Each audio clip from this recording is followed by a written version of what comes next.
In this lecture we are going to speak about the evaluation of carotid plaque morphology with ultrasound. Except from the diameter reduction and the estimation of degree of stenosis, another important issue is the evaluation of plaque morphology, which can provide valuable information about plaque composition. Early studies have shown that the risk of neurological events in asymptomatic patients is determined not only by the degree of stenosis but also by plaque composition. That's why in the recent guidelines of European Society of Vascular Surgery, in asymptomatic patients with 60 to 99% stenosis, there are certain characteristics such as total plaque area, juxtaluminal plaque area and plaque echolucency that are associated with increased risk of stroke. If we want to collect all the characteristics of carotid plaque, we can create a simple table of 3 ultrasound features: the location of the plaque, its size, and the morphology. As regards location of the plaque, by ultrasound we can provide information about the artery consisting the plaque and the location of the plaque in reference to the wall of the artery. So we have 2 kinds of plaques, the eccentric and the concentric plaques. According to size, we can measure the thickness, the length, the total plaque area and the total plaque volume. The total plaque volume is measured by more complex methods, but an indirect measurement of plaque volume can be achieved by the plaque volume index, PVI, according to type PVI equals S2S1, L/2, where S1 is the area of the residual lumen, S2 normal artery area at the point of the stenosis where the measurements are taken in transverse shots. L is the length of the plaque in the longitudinal view. According to the morphology, the plaques are defined as smooth, irregular, ulcerated, homogeneous, heterogeneous, and can be classified from classifications gray whale or modified by Gerulakos. According to Mannheim consensus, a plaque is defined as focal structure that encroaches into the arterial lumen of at least 0.5 mm or 50% of the surrounding IMT value, or demonstrates a thickness greater than 1.5 mm as measured from the media adventitia interface to the intima-lumen interface. The carotid plaques are present mainly in the bulb on 70% of patients. In the 30% of patients, plaques are located in the internal carotid artery and common carotid artery. There is an equation to calculate the eccentricity index as we see in the image. According to O'Hara, the eccentric plaques are risk factors from neurological events with a relative risk of 2.7 times. The residual lumen is inversely related to plaque thickness, while stenosis and thickness increase proportionally.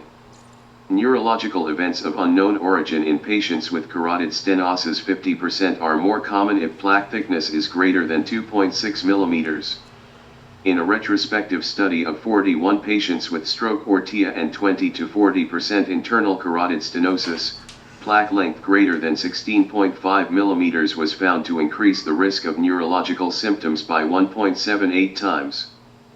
As regards the size, total plaque area and total plaque volume are risk factors for future stroke.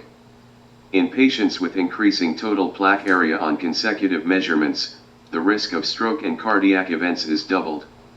Measurement of atherosclerotic plaque burden is a valuable tool for monitoring the treatment of atherosclerosis. Here we can see the reduction of total carotid plaque area using aggressive hypolipidemic therapy within 13 weeks. That is the reason Spence in 2010 said that treating atherosclerosis without measuring plaque would be like treating hypertension without measuring the blood pressure. In these images, we can see how easily can measure the plaque and record the thickness, length, and total plaque area. Regarding surface characteristics, the plaque surface can be characterized as smooth or regular, irregular, and ulcerated depending the depth of the concavity according to Debray classification in 1997. In 2012, Muriqi proposed new definition of ulcer independently of the size of ulcer with high sensitivity and specificity.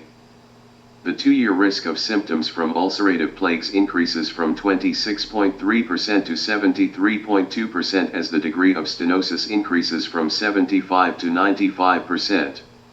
The presence of ulceration or surface irregularities is a strong predictor of ipsilateral strokes regardless of the degree of stenosis. A significant association exists when the ulcer depth is greater than 2 mm. Patients with an ultrasound-detected ulcer have a 4.4 to 6.7 times increased risk of stroke. But there is a difficulty in detection of ulcers in the presence of echogenic areas with an acoustic shadow. False positive results can be observed due to mirror artifact. The sensitivity and specificity in ulcer detection is relatively low. Carotid plaques are either homogeneous or heterogeneous according to texture. Homogeneous plaques consist of medium and high echogenic areas and correspond to dense and fibrous plaques rich in connective tissue. The surface of the homogeneous plate is always smooth. Heterogeneous plaques represent isoechoic and hyperechoic regions with a local hypoechoic region. For the characterization, only low-level sounds or the existence of echolucent areas within the plaque are sufficient. They correspond histologically to areas of intraplaque hemorrhage, ulceration, and lipid and cholesterol deposits. The surface of such plaques can be either smooth or irregular. Homogeneous plaques represent stable plaques and correspond to type 3, 4 plaques according to Gray-Will. They are more common in low-grade stenosis. Heterogeneous plaques appear as unstable plaques. They correspond to type I, 2 plaques according to Gray-Will. They are more common in a high degree of stenosis and are associated with neurological symptoms. In fact, 80% of heterogeneous plaques are symptomatic. That is why some authors suggest that in asymptomatic stenosis greater than 60%, if the plaque is heterogeneous, invasive treatment should be considered. 30 years ago, Riley was the first author who correlated the ultrasound findings with histological findings. He described the plaques as homogeneous and heterogeneous. Johnson monitored patients with carotid plaques during 3 years. He described the plaques as calcified, soft and dense, and he found that soft plaques are more to rupture while calcified plaques were asymptomatic in the vast majority of patients.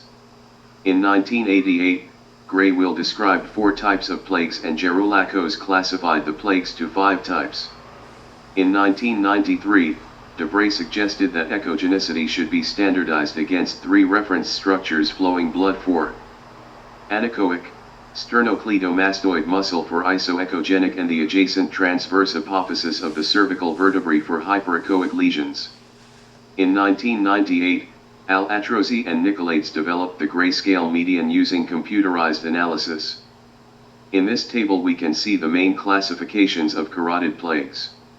As we can see, Gray-Will classification modified by Gerulakos suggested a 5 type of plaque which cannot classify due to heavy classifications. Heterogeneous plaques correspond to type 1 and 2 in Gray-Will classification. This table shows the annual risk of stroke of plaques according to degree of stenosis and type of plaque. Plaques causing 90 to 99% stenosis independently from the type have the highest risk of stroke, 2.4%. The highest risk of stroke is represented by plaques of type 1, 2 and 3 with stenosis 90 to 99% and is almost 7.7%. But type 4 and 5 plaques have an annual risk of stroke of 0%. Echolucent plaques increase the relative risk of stroke by 2, 3 to 4 times. And this video shows a patient with a carotid plaque type 5 causing 90% stenosis. This patient has 0% risk of future stroke. This table shows the main ultrasound features and relative risk of stroke. As we can see, echolucent and heterogeneous plaques increase the risk of stroke by 4, at maximum. Eccentric plaques, irregular or ulcerated plaques or plaques with increased length increase the risk of stroke. Total plaque area and juxtaluminal plaque area increase the risk of stroke. That is why it is so important to measure these parameters. In conclusion, the size and location of plaque, the echolucency, juxtaluminal plaque area and heterogeneity of plaque are important parameters for the detection of high-risk asymptomatic stenosis and cardiovascular risk assessment. Measurement of the size of the plaque is important for measuring effects of new atherosclerosis therapies.